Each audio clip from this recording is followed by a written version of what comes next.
end of Michael Jordan's career with the Bulls, he agreed to allow a camera crew to follow him around for a documentary on his last season in Chicago.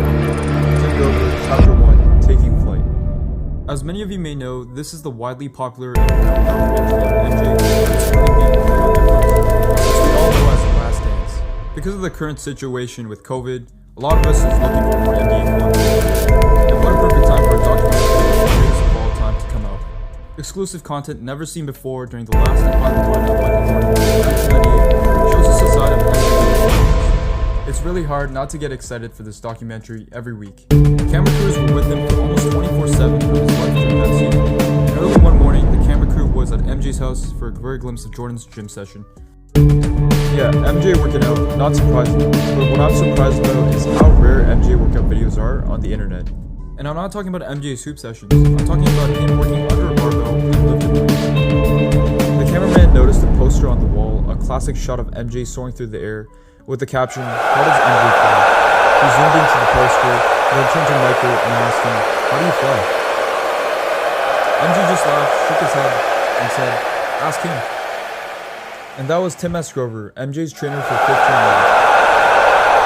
Now, I began reading the book Jump Attack by Tim Grover to learn how Michael Jordan trained throughout the off-season, so I can apply some of his exercises to my routine. I wondered, how did MJ run for so long while maintaining such a taxing NBA season?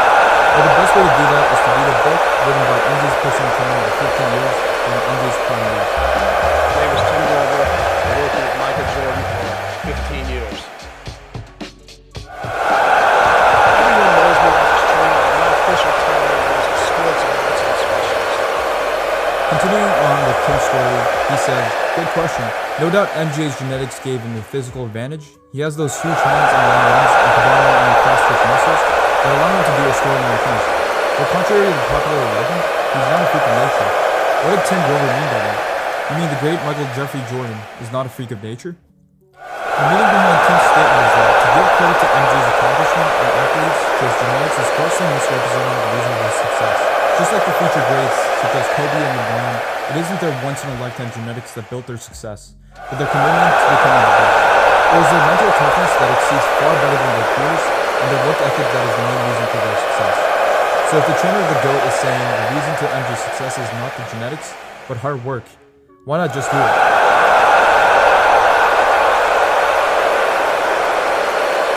When I started working with Michael in 1989, his vertical jump was 38 inches. We got him up to 42 inches and eventually to 48 inches before he took a break from the NBA in 1993 to play baseball. 10 inches over several years. Now, if this is true, did MJ really jump 48 inches?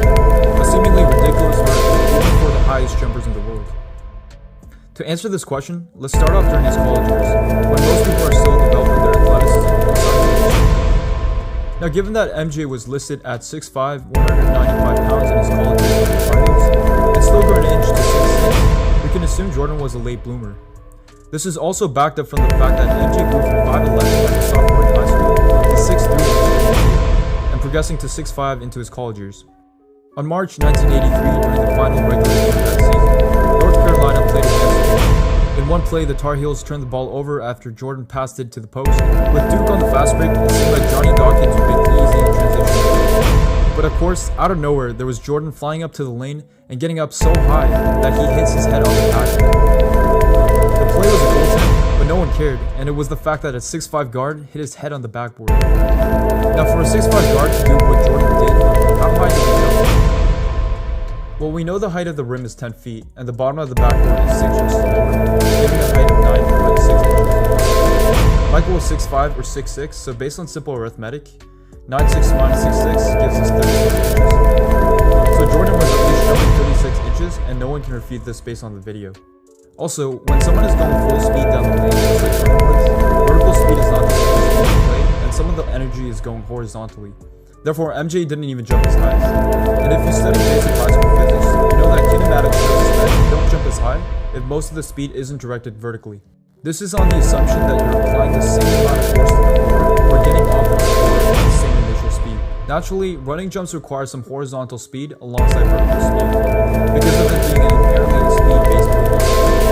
This is better explained by They try to maximize the direction of force they need to apply on the floor, which will allow them to drop vertically. High jump is a sport that This is because high jump is a sport that focuses on getting the athletes in their best high jump.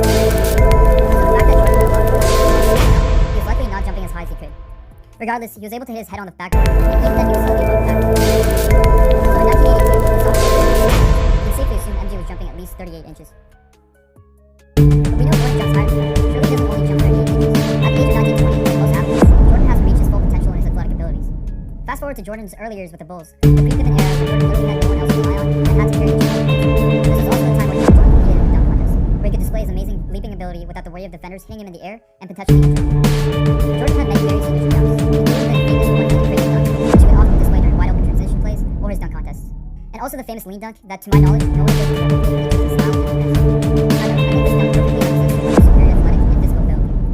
MJ had the air control, finesse, and large mid hands to land this dunk. What do you even call this dunk? A windmill leader dunk? That doesn't even fully encapsulate the dunk. He pumps the ball instead of husking the ball like the usual windmill dunks. And back to the dunks I was talking about. The famous but highly underrated dunk is the reverse one-handed dunk. Jordan starts off on the right side of the lane and runs up to the post, jumping to the other side and finishing up with a reverse dunk. Now Jordan has replicated these dunks in all of his dunk contests in 1985, 1987, and 1988. Nothing really stands out until you appreciate the airness in slow motion. You'll truly be able to appreciate Jordan's leaping ability. What's interesting is that each year, it seems as if Jordan was able to jump higher in each dunk. In his first year in 1985, he was able to get his head above the lower backboard, and in 1987, Jordan is able to reach his head on the rim, but ducks as soon as he is about to hit the rim. In 1988, Jordan is fully capable of hitting his head, but also has the ability to put his elbow into the rim. I don't think anyone's ever been able to do this. Again, back to the drawing board, if Jordan is 6'6" and the rim is 10 foot, Jordan needs to jump 42 inches to touch his head on the rim. But as you can see, at the age of 24, where most would consider his lifetime to be, Jordan was clearly able to touch his head. He also need to acknowledge that Jordan came into the dunk in an angle, contorting his body sideways and rotating. So if you guys are familiar with Maxford testing, this is definitely not the most ideal way to jump in Maxford. Also from this angle, you see that Jordan is leaning his head backwards and not fully extending his head so he can avoid the rim. Based on this attempt in 1988, at the age of 24, Jordan was able to jump at least 42 inches. Since he was clearly able to jump higher, I think it's a good estimate to say that he was able to jump 2 to 3 inches higher if he was going for the actual standard vertical jump test. So by this time, I think MJ was jumping 45 inches with a great degree of safety. But now you might ask, what's the ridiculous whopping 48 inches of vertical that Tim S. Grover and many people in the media claim? Could he really jump that high, or was Tim Grover hyping up his boast for the media claim? In my opinion, I think part of it is the hype, but there's some truth in it. Jordan was clearly jumping up to 45 inches before he met Tim Grover, and was not jumping 38 inches in 1989. In fact, Jordan was jumping 45 inches in 1988. When he was at North Carolina in a motion analysis class project during 1983, Jordan was a subject for a Maxford jump test. Utilizing different parts of the subject's body as part of the subject's Maxford jump test. During the jump, Jordan was able to use his upper limb or his arm as a free swing to generate momentum. In the standing jump, Jordan measured at 35.9 inches, which is considered a mean standing jump. And for his running jump, he measured a whopping 45.76 inches, which is even greater than what we anticipated from the analysis of the dunk contest. This was done with a one-foot approach. So if MJ had a Maxford jump measured with a magnetic motion analyzer, recording a 46-inch vert at the age of 20, Tim is surely using his stories as a marketing tactic. MJ was not jumping 39 inches in 1989 at the age of 26, did not get his vertical to 42 inches. Okay, but what about Jordan jumping 48 inches? Did he ever really jump that high? I think at one point he really did, especially during his early years in 1984 and 1985. If let's say we told him to jump as high as he could so he could test his max vert, most definitely he would have been able to jump 48 inches. And no one likely would have taken that as a challenge and enthusiastically. At the age of 20, he was already jumping a verified 46 inches off of 1 foot. Is it crazy or out of reach to say he gained 2 to 3 inches of vertical during the NBA? After all, most track or power athletes who participate in sprints, jumps, or throws, on average, shoot their feet by inches. Jordan was 25 at the 1988-89 season. Is it a coincidence that Jordan was able to do a reverse elbow kick off of 1 foot in the dunk contest that year? Probably not. And if you told Jordan then to jump as high as he could for a max vert, without a shadow of a doubt, I believe Jordan would have been able to jump 48 inches, if not even jump 50. I think Tim Grover was marketing. After all, marketing is the best way to make sales after the quality of the product. And I'm sure his statement helped him make a few more bucks. But overall, I believe Tim was right that Jordan did jump 48 inches, but just not at the correct time like he did. Anyways, that's it for the video, guys. Originally, I wanted to make this video not just to solidify Jordan's actual jump height, but also largely in part to show that it wasn't Jordan's genetics that got him to where he's at, but his incredible mental toughness and the way he approached everything in life.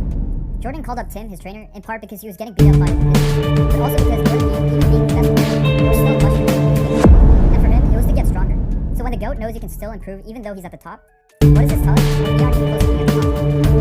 Alright, thanks for watching the video, guys. If you guys stayed till the end, I really appreciate it. If you guys are new to this channel, feel free to check my other videos out. I make content on basketball, athletics, and development. And if you guys like this type of video and want more content